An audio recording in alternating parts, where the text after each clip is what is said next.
Slideshow. Okay, so I just wanted to start with some of us who have been having a little bit of a problem with using contract grading and making it really clear for students in Canvas when they're looking at their Canvas grades.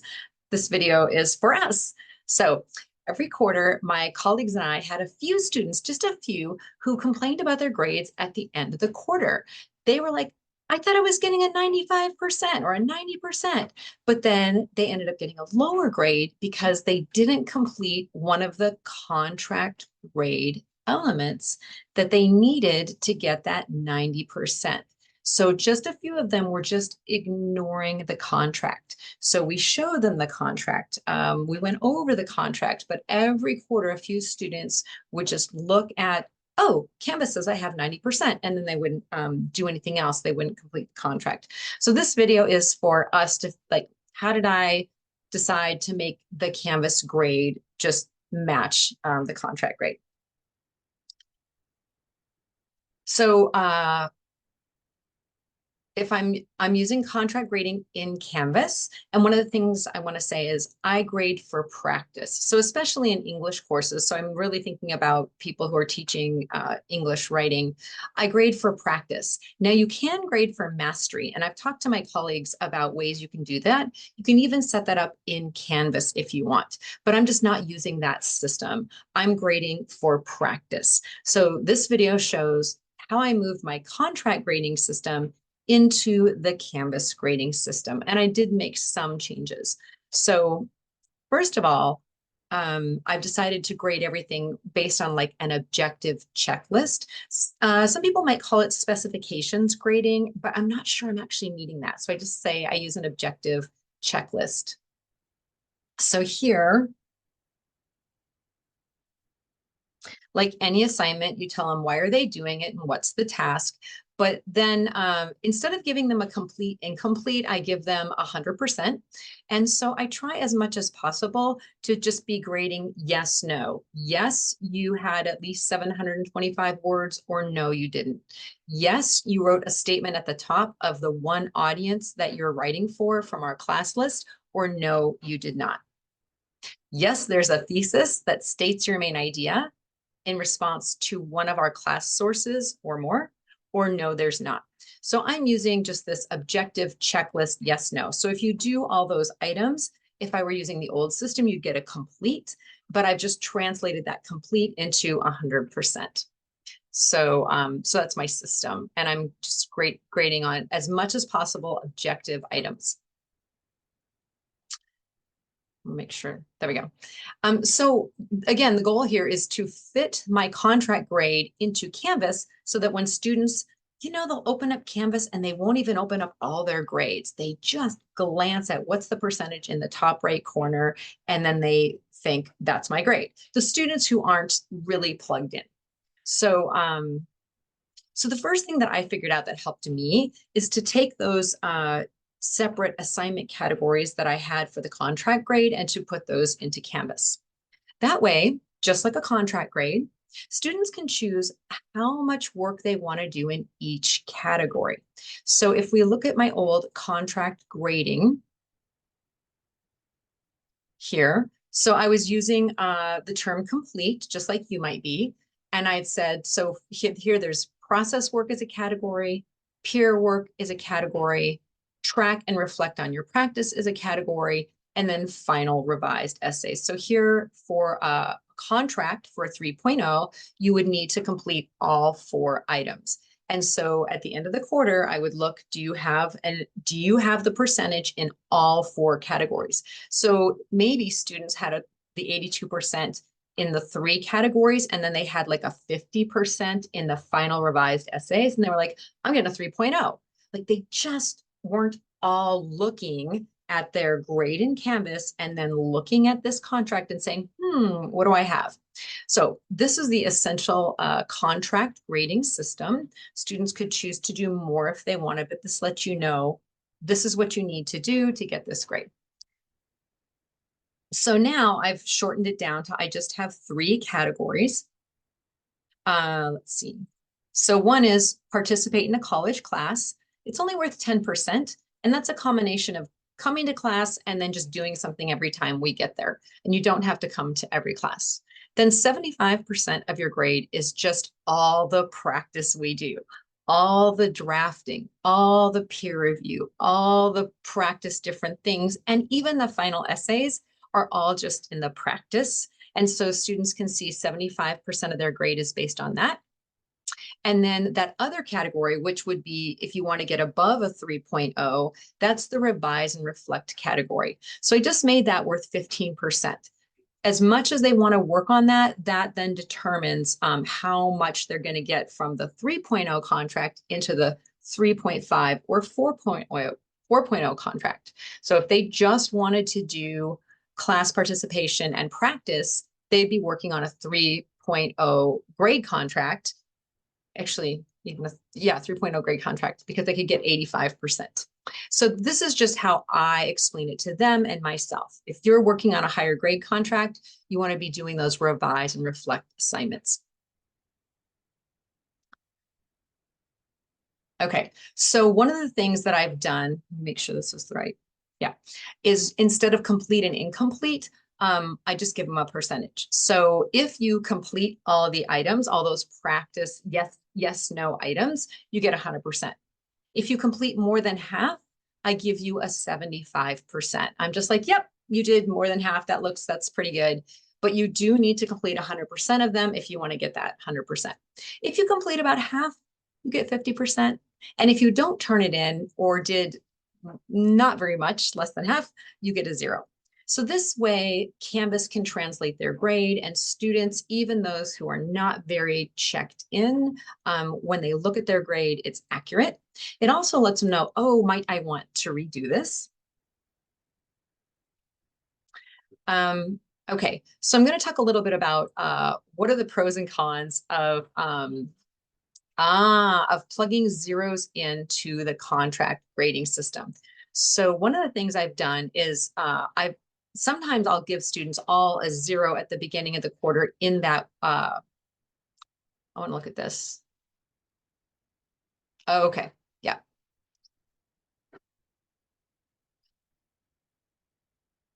Okay, let's go up here. Okay, in the categories. Okay, so this is a whole category, revise and reflect, and there are 3 assignments in there, 2 where you revise a paper once it's graded, and 1 where you reflect on your learning. So most of the time since I started this system, I've been putting a 0 in for them at the very beginning of the quarter. That way they can see, make this bigger for you. Oh, if I'm doing all the practice and all the class participation, I'm getting an 85%, I'm getting a 3.0. So they know that's the contract they're working on. And this 0 lets them see that. So here in this case, where I've put zeros there, the student on the right here is getting an 81%. So they have done, yep, a lot of the practice work, doing good in the class, and they have done one of the things they can do to get that higher contract, revise and reflect. Okay, so they have an 81%. Another student, oopsie, down here is getting a 90% because they have done they've done 2 of the revise and reflect assignments. So if you choose not to do any of those, your grade's going to be capped at an 85%, and I just want to let them know that. So I don't want to do that. Let me pause.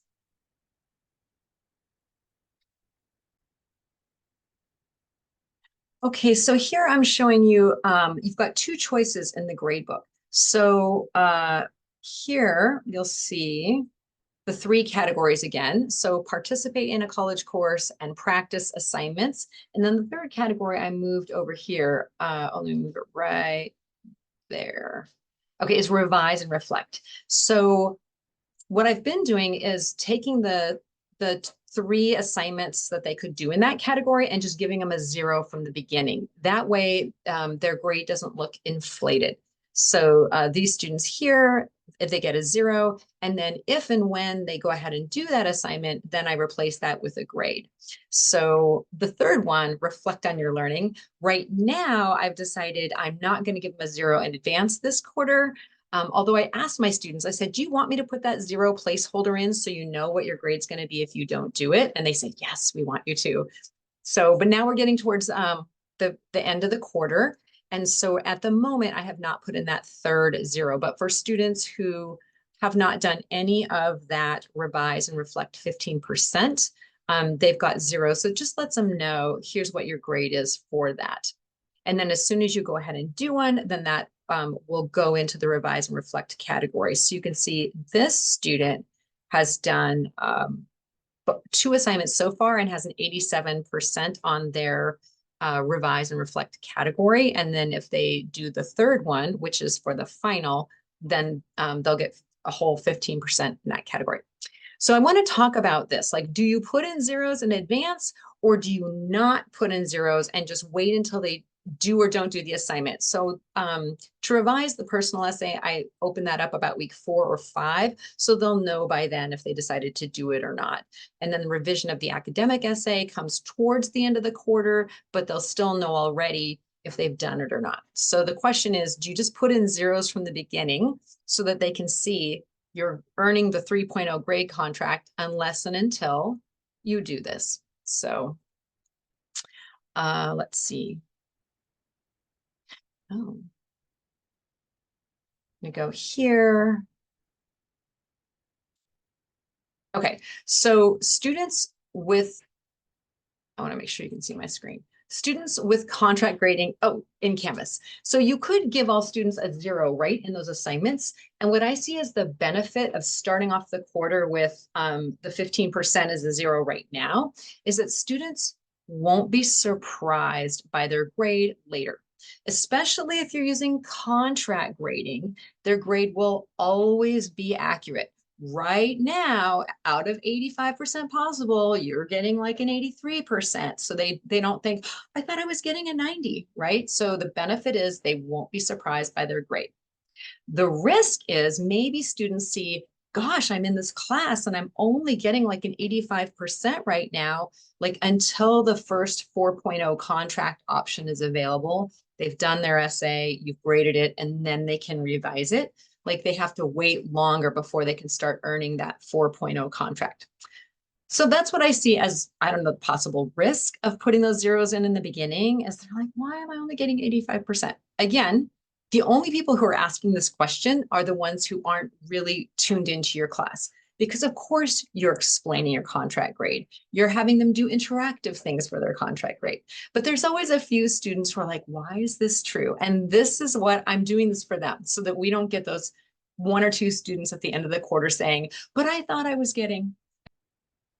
Okay, the other option is to wait until that first 4.0 contract assignment is due. So you've assigned an essay, you've graded it, and then when you give the feedback back, you also say, here's how you could revise it. You could wait until that assignment is due and then put the grade in. So that would just wait until like week 4 or 5. The benefit of this that I can see is that students will have higher grades for a while. So for the first 4 weeks of the class, if they're doing everything, they've got almost 100% in the class. And maybe that will encourage them to stay. But then the risk, of course, is that when the 4.0 contract item gets graded, let's say they didn't do it, it's really going to affect their grade. Or if they don't get 100%, because it is its own 15% category, when you grade it, it's really going to affect their work. So basically, do you want to do that as it comes, or do you want to do that? Do you want to have them all zeros in the beginning so that the only way their grade can go is up? So those are your choices. Okay. And just to say, one of the reasons I switched from complete incomplete is because students felt discouraged that they were getting no credit for something that was incomplete, even though several parts of it had been completed. And now for the system I'm using here, using percentages instead of complete incomplete lets students always know their grade and know, do I want to redo this or not? If you got 75% on it, that might be good enough for you. You're like, I got what I needed for that. Yeah, so basically the system works well with Canvas. And in my perspective, it rewards them. I did some of it, or I did most of it. And that way they don't end up with just an incomplete if they did do some work. Okay. The rest of this is really background. So if you already know why you're doing contract grading, you've read about being equitable and anti-racist, uh, this part is just review and you don't need it. But if you're newer to ungrading, this is for you. So why should you use any method of ungrading?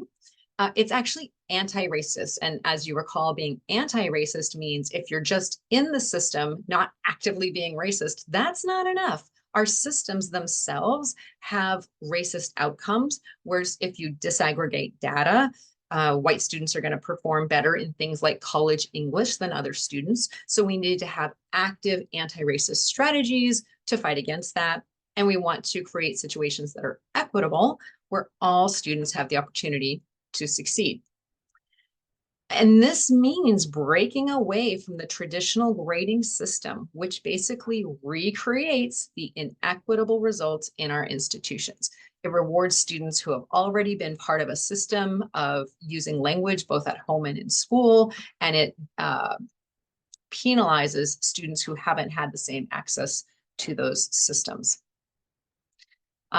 There's all kinds of ungrading methods.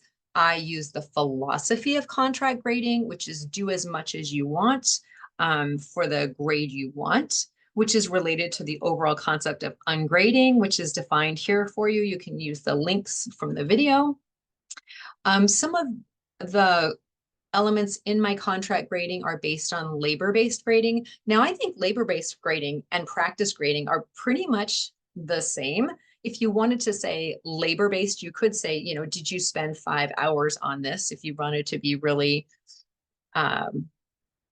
true to the word labor-based. But my students, they do the work, they show they did the work, and then I do have them pay attention. How did you do the work? Where did you do the work? How did it feel when you were doing the work? So assessing their labor and is it effective for them?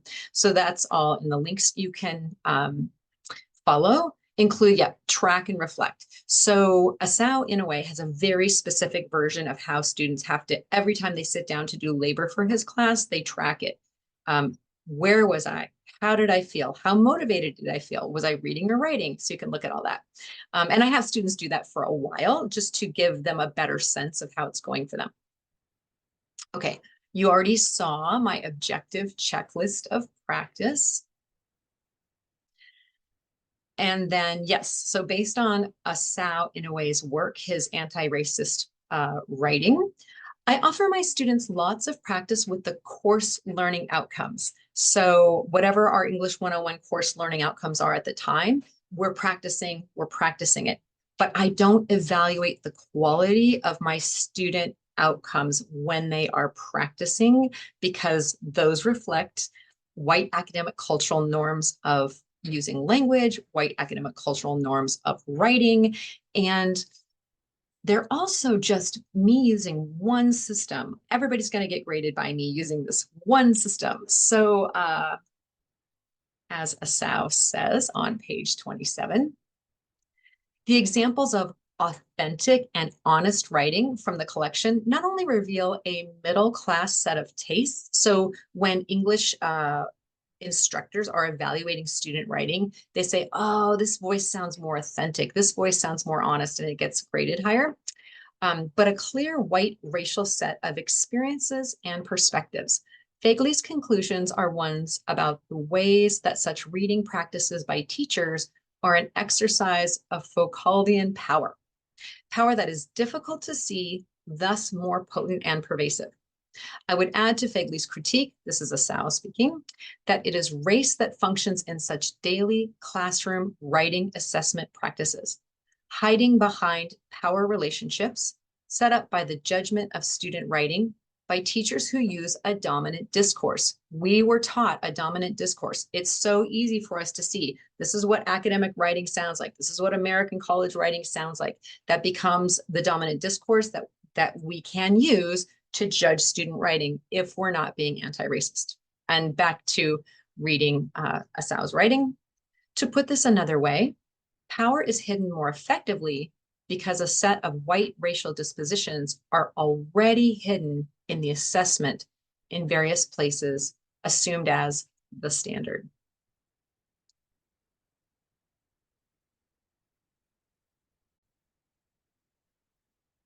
And I'll just end this section by saying that the form of ungrading I'm using, and the whole reason why we're trying to use ungrading is to promote learning, right?